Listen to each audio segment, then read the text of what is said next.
You ready, Saiyam? Okay, cool. So, hello everyone, and wow, and I'm noticing there's a typo on the first slide. It says Kubernetes. Okay, we'll fix that. Never mind. But anyway, welcome to our webinar. This is a webinar brought to you by Perfect Scale, where we'll be talking all about WebAssembly and Kubernetes and how they can effectively be used together. And we're very happy to host Saiyam Pathak, the CTO at CIVO and the CNCF ambassador. And you're also an expert on everything WebAssembly, right, Saiyam? Yeah, we always keep try learning and would be happy to share all the stuff that I have in my head. Wonderful.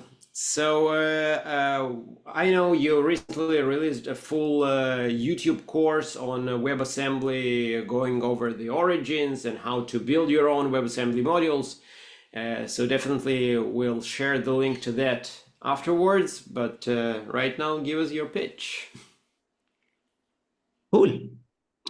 So yeah, let's get started. There is a lot of things that I want to cover in a short span of time, including the demos. So stay till the end if you want to see some cool stuff of WASM application being deployed to a Kubernetes cluster.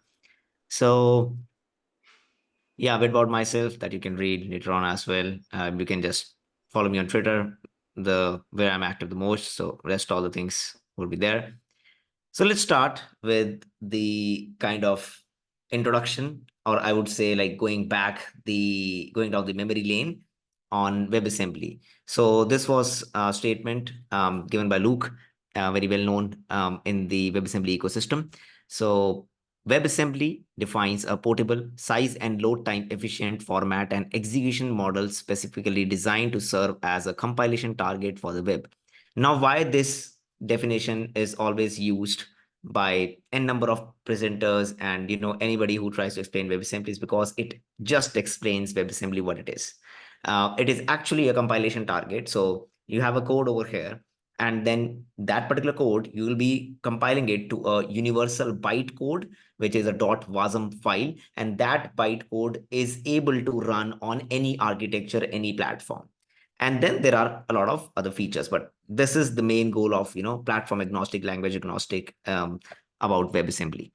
Now, again, this is not something which is, super new or never have been made attempts to do similar things in the ecosystem. So you might have heard of Java applets, VB script, Adobe Flash in the past, but they were quite platform, dependent and language dependent. This is more of independent language. So instead of focusing on language, they have focused on the new binary format, which is there. Also, it is joint effort between the big organizations. And most importantly, it is W3C standard, which makes it more trustable in the community. So just a simple graph from where we have started and where we are. So it started off with ASM.js, then initial announcement of WebAssembly in 2015, more and more progress on the browser side and picking up the browser side, and then thread support and the first public draft in 2018. 2019 was where my interest and specifically the server side community interest, came into the picture with the WASI announcement. We'll go to a very specific moment in time later in this section where it exactly maps to why the excitement in the cloud native community sparked with respect to WebAssembly. 2020, again, expansion of the ecosystem, more tooling, more language support, more frameworks, more ease of, solutions to develop WebAssembly. Then component model, first draft 2021, which everybody has been really, really excited about. 2022, again, the WebAssembly core specification V2, and 2023, it was mainly on the component model. And I was recently at WASM and KubeCon.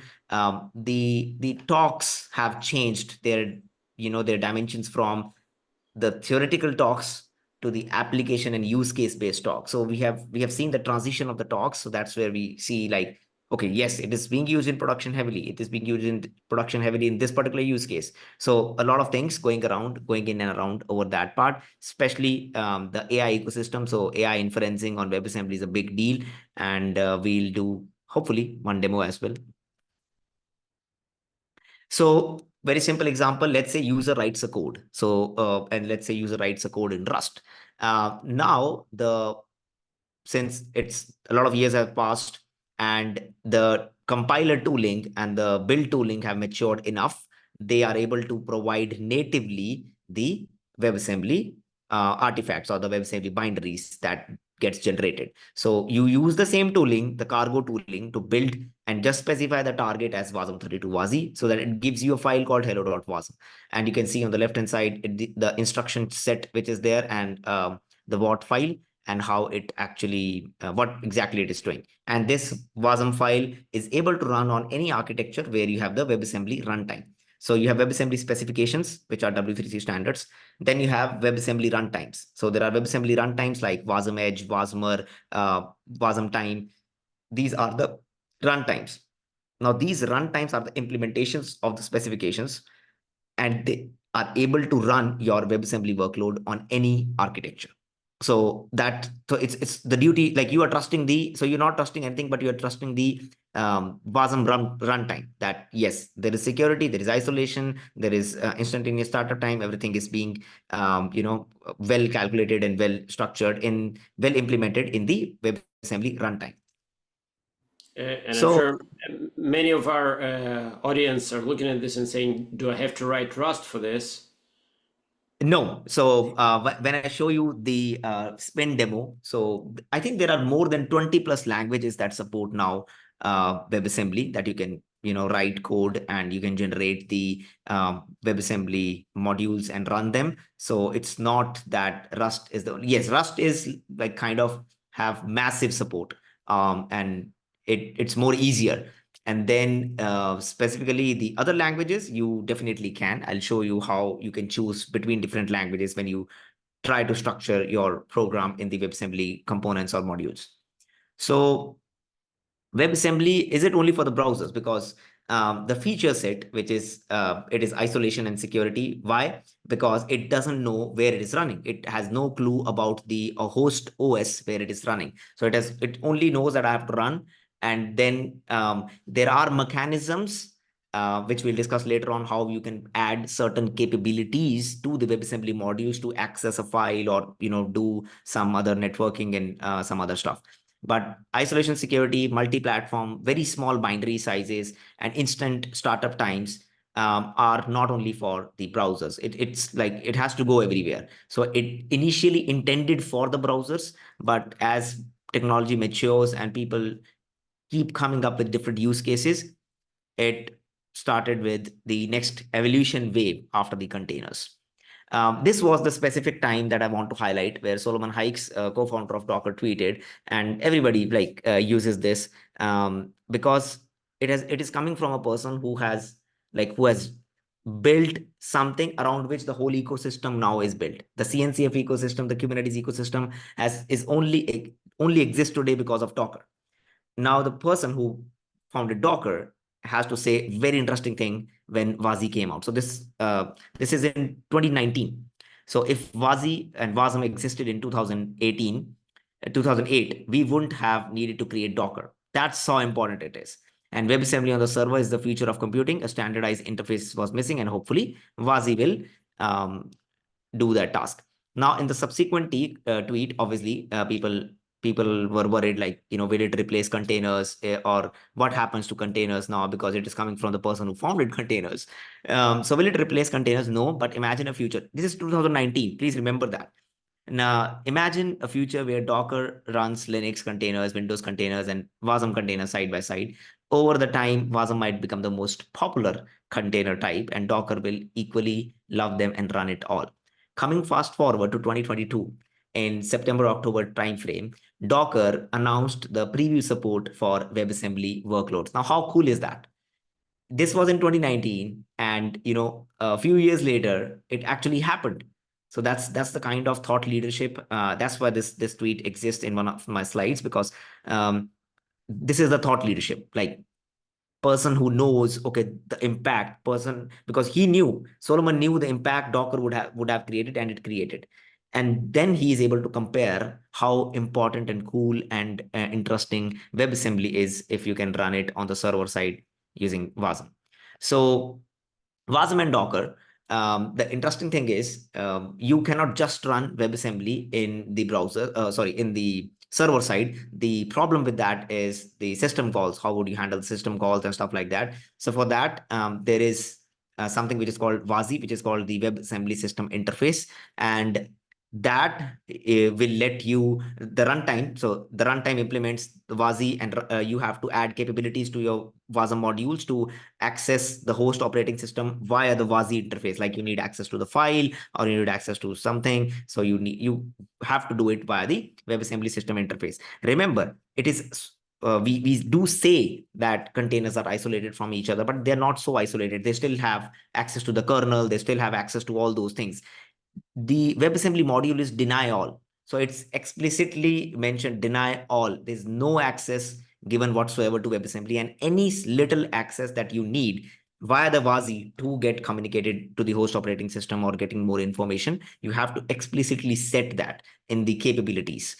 And whereas on the other hand, even Docker is small, but if you see, WebAssembly is even smaller. Docker still takes more time to start because it has the OS libraries, dependencies. It doesn't have the OS and stuff in the WebAssembly module. It is just the serverless function that when you instantiate via the HTTP request or MQTT, whatever the request is coming from, so it just instantiates in milliseconds. So this is where, as I like to say, like in Linux containers, you have to work really hard to actually make them secure, while with WebAssembly you get this yes. out of the box. Yes, and so basically what you will be doing is you are trusting the WebAssembly runtime and the security isolation provided by them as per the W3C WebAssembly specification standards for security. So that's why the whole trust game follows to the runtime. So WebAssembly and Docker hand in hand because of a concept called run WASI. So what happened was run WASI was introduced, and how usually containers work is you have Docker engine. The request then goes to containerd. The request then goes to your shim, which is the run WASI shim. Sorry, we are talking about the containerd section first, which is the containerd shim, and then it goes to the runc, and runc starts the process, which is the actual application, the container that you want to run. So interestingly, this shim is replaceable. So you can actually replace the containerd shim and add a run WASI shim, and that run WASI shim as for different runtimes, it is different. Like you have spin shim, you have slide, you have wasm time, you have wasm edge. So whichever runtime you want to choose, you can add that shim, add it to containerd.toml file, the libraries and stuff, and then restart containerd, and then you have the runtime class. So basically, with these runtime shims, you are able to now run WebAssembly workloads using Docker because of the shim, because the calls happen like this. So yeah, that was the slide that I was explaining earlier. What about the system calls for the WASM runtimes? So for that, we have a specific a topic or a whole concept called WASI, WebAssembly System Interface. So because when you talk about the server side, you need access to files, you need access to directories, you need access to environment variables, all these things, and you can only do it uh, with the WebAssembly System Interface.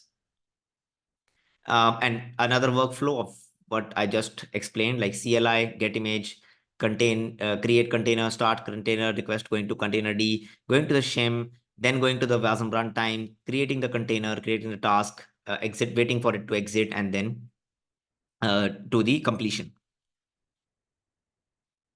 Now, the good part is that since this whole concepts are being done, there is run WASI, which is there. They're still in active development. So run WASI is there, and you have the shims now that you are able to use the same tooling to now create and deploy, create and run your WebAssembly application using Docker. But Kubernetes also uses containerd. So if we can do WebAssembly using Docker, we should be able to do WebAssembly in Kubernetes.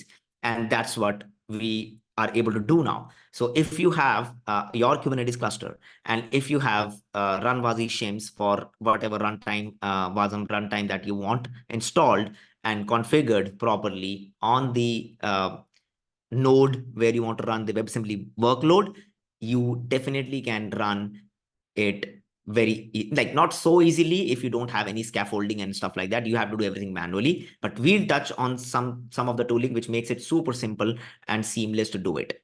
But that's how it happens. Now let's enter spin. So yes, WebAssembly is good. It's used everywhere. It's like to give you some examples, Google uses it almost in every app that they have, including Excel sheets, including Docs. Google Earth is powered by WebAssembly. Figma is powered by WebAssembly. Adobe Photoshop is powered by WebAssembly. So there are a lot of practical applications. Shopify has a big a WebAssembly. Cloudflare Workers, WebAssembly. So all these big organizations are not only investing heavily in the WebAssembly ecosystem, but they are using it in production fastly using WebAssembly. So they are very big production applications of WebAssembly. And one of the things that Fermion, which is a company and very highly enthusiastic people in the WebAssembly ecosystem, they created a tool called Spin. So Spin is basically a developer tool, developer-friendly CLI tool for building the WASM applications. And very simple, you start a new project, spin new, spin build and spin up. So Anton was asking, like, do you only have to use Rust for writing the WebAssembly module? But no, you can see you can use Zig, you can use Swift, you can do Go, you can do different, pick a template. So it does, it gives you a base template. Okay, here is your base template, base scaffolding template for your application and whichever programming language that you have chosen. And now you can build on top of it. And then there is a spin.toml file where you define what the components would look like, how they would be structured, what all capabilities you want to provide for your components to be able to interact with the host operating system. And then you are good to go with spin build and spin up to run your application locally. Yeah, as I like to put it, like probably one of the main things holding WebAssembly adoption back is the developer experience, because it's much more complicated to build WebAssembly applications than it is to build Docker containers today. And Spin is basically solving this by providing this engineering experience with pre-built templates and covering the whole application lifecycle. That's absolutely true. You cannot 100% port your application today as it is in WebAssembly. So there are challenges, there are WebSocket challenges, there are networking challenges, there are a lot of challenges. So by no means it's it's a lift and shift that people used to call it, using the a server world, like lift and shift to cloud. We'll be able to do it. So there's nothing like that that works in WebAssembly. It does take effort and it does take time, but there is a lot of enhancements, there's a lot of innovation happening in this space, specifically spin first, then Docker second, and third is the spin cube. So and that is why people in Docker, they invested heavily, so that you who know the whole Docker ecosystem, who know how to compose file, who write the Docker file, you're having Docker run, Docker build, all those commands you have in your head now, very handy. You don't need to even look up to the documentation. So why not we make it to be able to use for WebAssembly? And that's what they did. And that's where we can see, with every iteration of new tool, new developer experience tool, there is something easy coming out for the developers to write WebAssembly modules with the same easy developer experience. And one such thing that was launched at WASM.io this year in March, Spin Cube. So Spin Cube is a project that lets you run the WebAssembly modules on Spin applications on Kubernetes cluster with ease. So you can follow the same workflow: spin new, spin build, then even scaffold it. So spin registry push, scaffold, and then it gives you a spin app file. So that's a custom CRD, and then there's a operator that's always looking for the CRD. As soon as it sees there is a spin app custom resource, it generates all the deployment, service, all the artifacts that are needed. Oh, sorry. And then there is a runtime class. So what happens in Kubernetes is, even if you have the shim. So first is shim. So there is a runtime management. So that currently it uses KWASM, but very soon it will be spin operator. So there is one more, so runtime class manager. So there is a runtime class manager that will be used instead of KWASM. That's a KWASM successor. Actually, the same people on KWASM are working on a runtime class manager actually. So that will help you configuring, adding the shim to the right place and restarting containerd, all the files that you have to do manually. You should be able to do it via the runtime class manager. And then you have the runtime class itself. So you have to specify that runtime class. So how it works is whenever you deploy a workload in Kubernetes, you can specify runtime class. So if you specify the runtime class in the YAML manifest file, so it will not use runc default. It will use the runtime that you have specified. And that runtime, if it's WASM Edge or Spin or WASM time, it will go exactly to that particular runtime. And your host will be, or node in this particular case, will be able to run your WebAssembly module.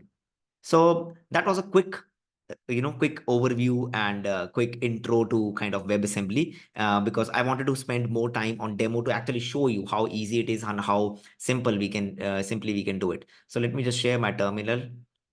Uh, yeah. So I hope you are able to see the screen. Let me know if the font is fine or I have to increase it.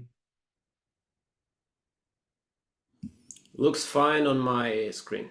Okay, cool. So first things first, I have Spin installed. So if you don't have Spin installed, you need to install Spin. So that's a simple CLI. And what we will be doing is Spin new.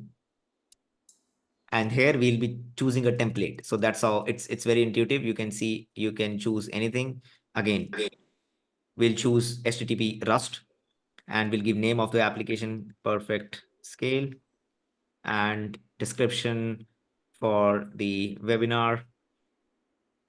And that's the path. So it should give me a perfect scale application.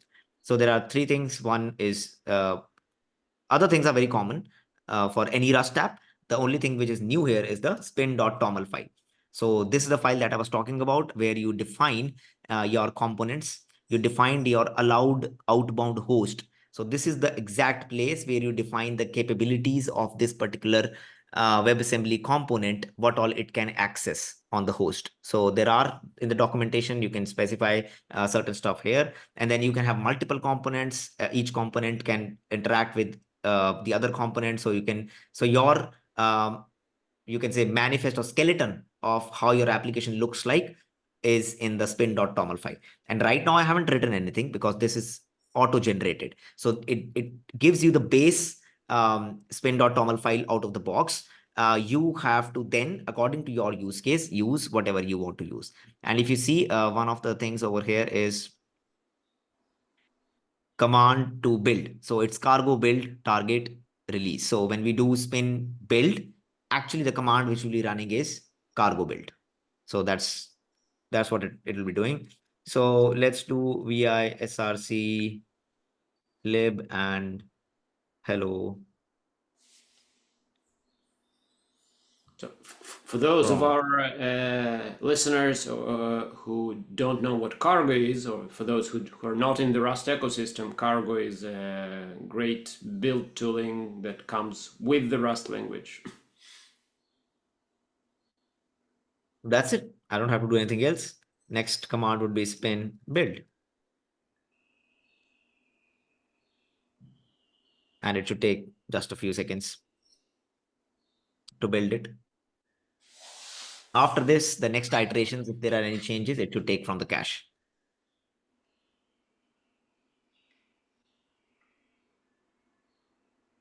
So you don't have to take care of so there is a concept of wit bindings in WebAssembly when you are creating the application, specifically the HTTP ones. You don't have to do that. Spin already handles it automatically for you. So you don't have to worry about writing the wit bindgen files. But if you are interested in learning that, then in the WebAssembly course that I have on my YouTube, it does have a section on what is a wit file, its details, and how it works. So if you see, you have target, sorry, not this release.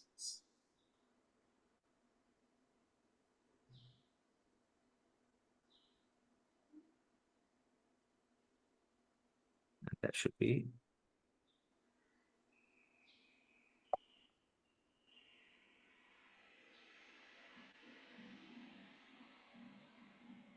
Let me see where it went. Cat spin. You can always use the spin.toml file. Okay, I think in the different directory.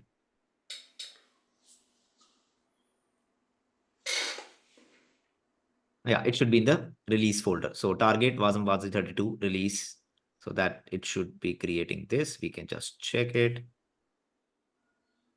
Yeah, it's right You there. can see perfect scale.wasm. So our WebAssembly file is created. What we can do is we can do spin up, and we can access it locally. So let's see. So if I curl it, I can see hello from. You're able to see my second terminal also, right? Or No, you're no, just no. seeing. We're only seeing your first term. Then let me new share. And I think this one, yeah. So I just did a curl to the localhost 3000 and hello from perfect scale webinar. So it works. Now what we'll be doing is we'll take it to the step further. We'll use the same tooling. So spin, and we'll use cube.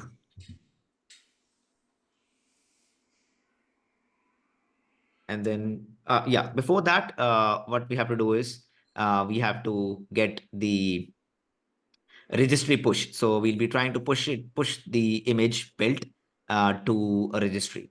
So let's do that. So there is a command in spin itself, spin registry push. And in this particular case, I'm using ttl.sh, which is anonymous registry. You don't need the credentials for that. And it will be valid for kind of 10 hours.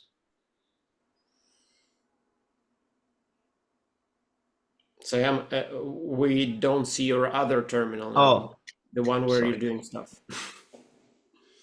Sorry about that. I'll stick to this terminal. Now you're able to see the spin registry push command, Yeah. right? So Okay, cool. basically, what this does behind the scenes is it's packaging the Yes, WebAssembly application as an OCI artifact, right? exactly doing the same thing. Packaging it as an OCI artifact and then pushing it to a registry. You can push it to GHIR or GHCR or whatever you want, but I'm using ttl.sh, but it's super simple. That's why for demos, it works fine.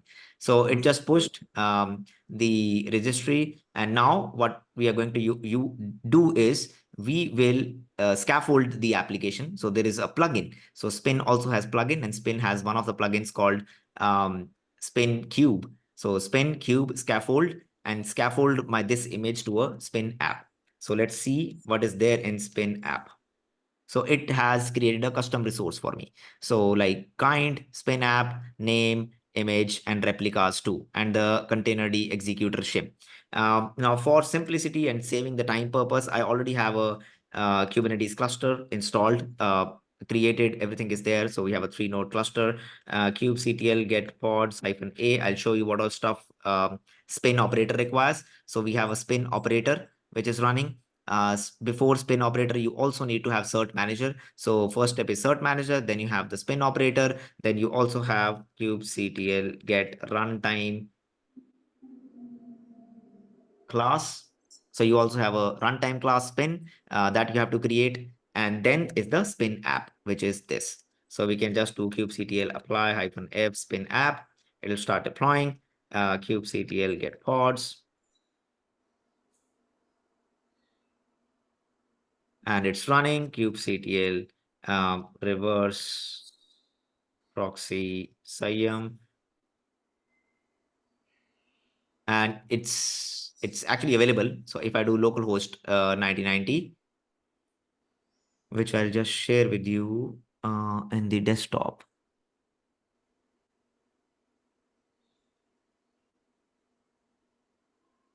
And hello from perfect scale webinar. Now this is coming from the Kubernetes cluster deployed WebAssembly module using Spin.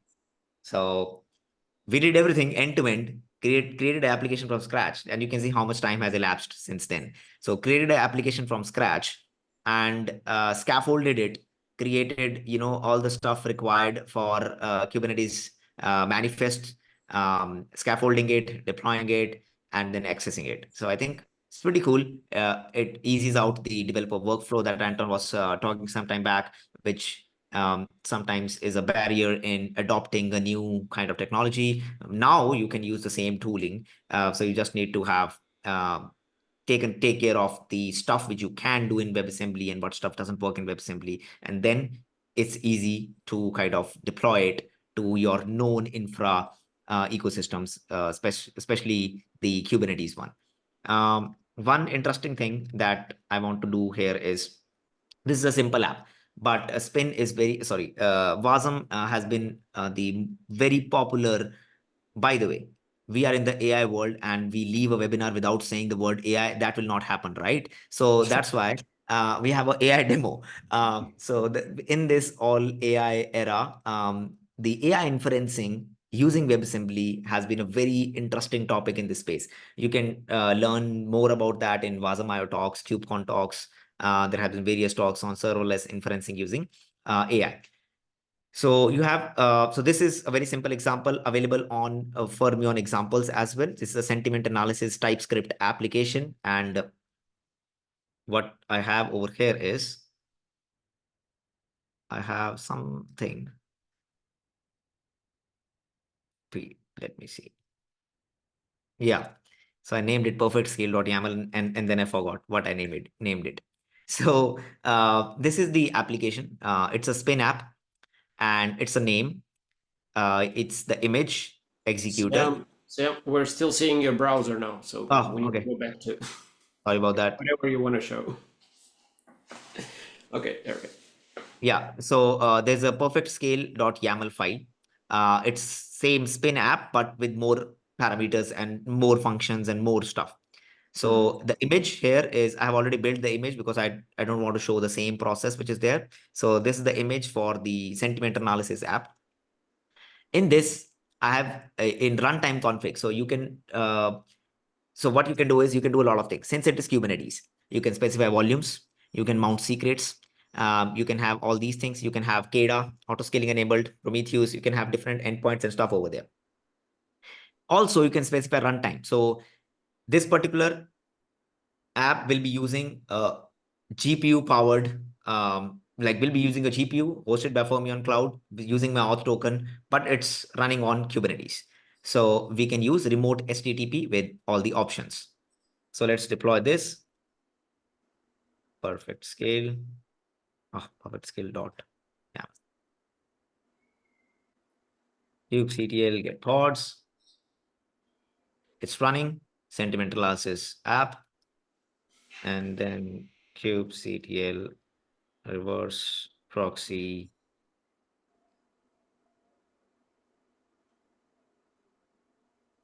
And now let's go to our desktop again. Here you are. This is a lovely webinar. And that's a positive statement. So here is an AI inferencing application running on Kubernetes, consuming the A100s from CIVO and giving you the output, and running the AI inferencing is happening as WebAssembly modules. Actually, there are some of the things that I want to touch. Whenever there is a Kubernetes pod starting up. So there is a init that gets done. Then you have image pull, image mount. You have your containers that starts, application that loads in, all these things. But how WebAssembly kind of makes it more simpler. So it has like the millisecond scale that you can do. You can run hundreds of WebAssembly Spin apps on a single node. So it reduces your increases your efficiency, reduces your empty clusters. You can use the cache because it does the pre-compilation as well. There is a container D, where the cache will be there. So WASM load is cacheable. Then you have pod ready, and then you have service ready. So if you scale a simple container and make it 50 replicas. And if you scale a spin app to a 50 replicas, you will see the difference in the startup times. And then you will be able to compare that. Okay, yes, it makes sense for serverless application, stateless application. It does make sense to kind of run it side by side with the containers. And I can use WebAssembly because I have all the tooling. Also, I didn't and I do not have to create new clusters for um, only for spin apps.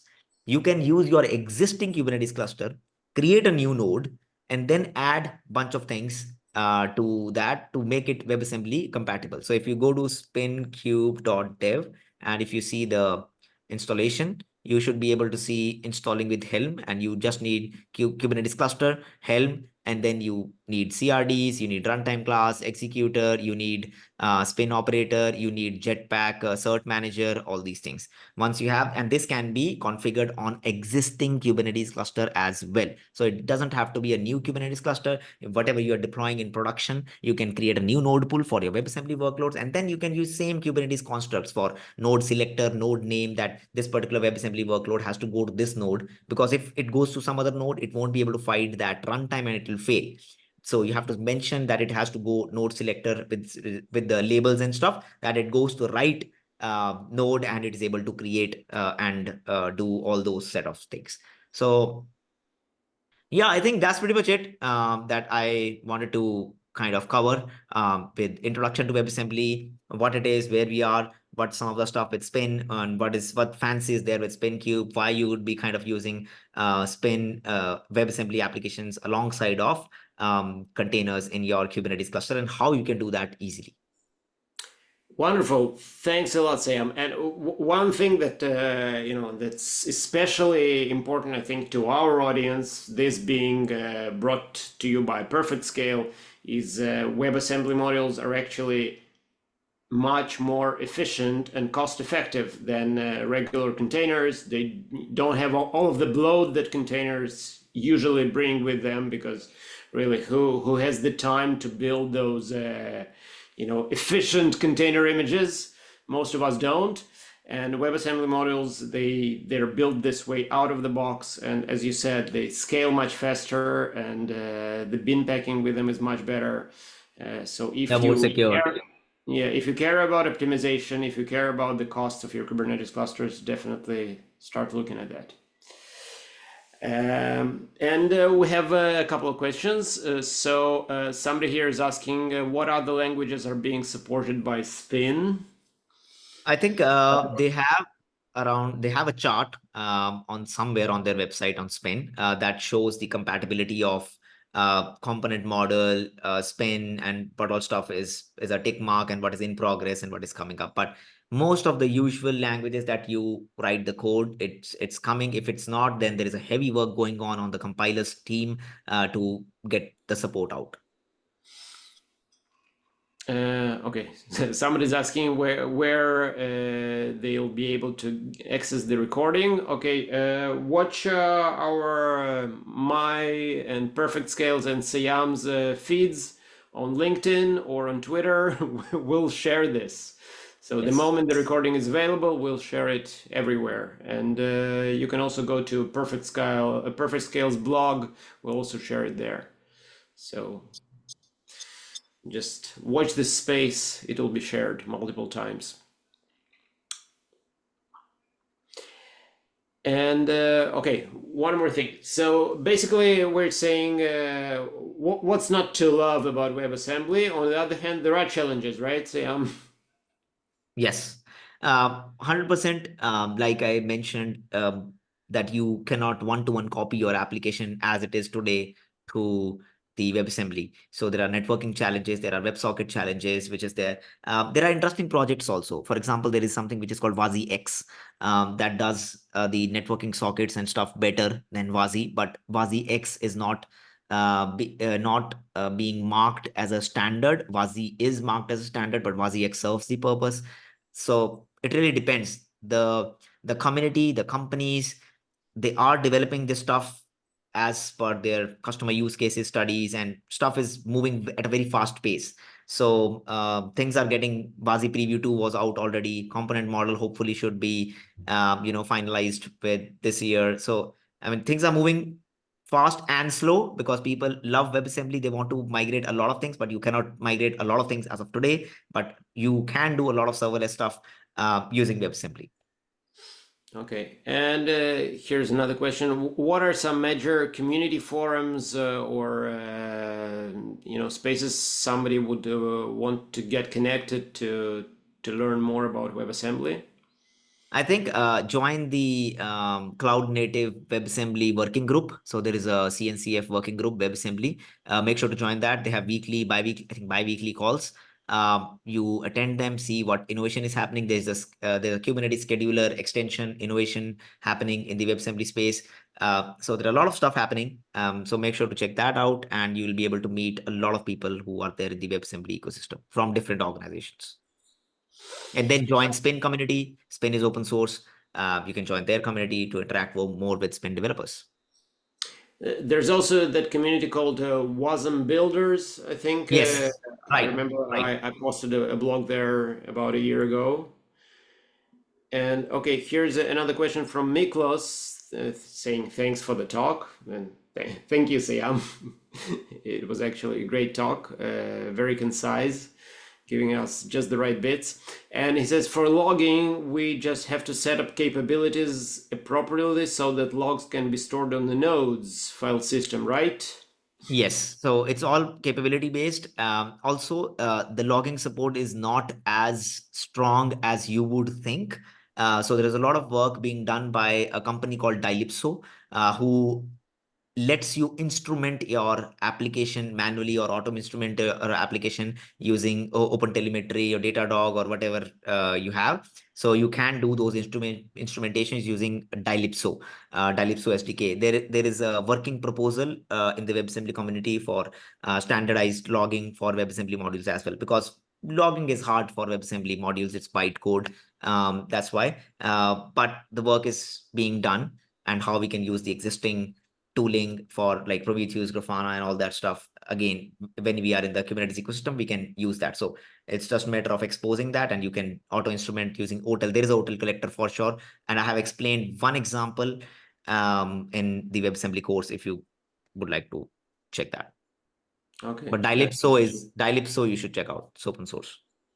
Okay. Yeah. Thanks, Miklos. A great, very important question for those of us that have to operate those modules and not only develop them, right? Yes. Okay. Well, I think with that we're done. Thanks, Saiyam. It was great. A lot of interesting stuff. A lot of stuff to dive into. Definitely go and watch Saiyam's course, which goes into much more detail on all of this. And sign up for Perfect Scale if you care about your cluster's performance and cost. Yep. Thank you for having me. And yeah, do check out Perfect Scale, check out CIVO, check out the YouTube, and the recordings will be posted soon for this webinar as well. Hope you enjoyed some and learned some stuff today. Thanks, everyone. Thank you. Bye.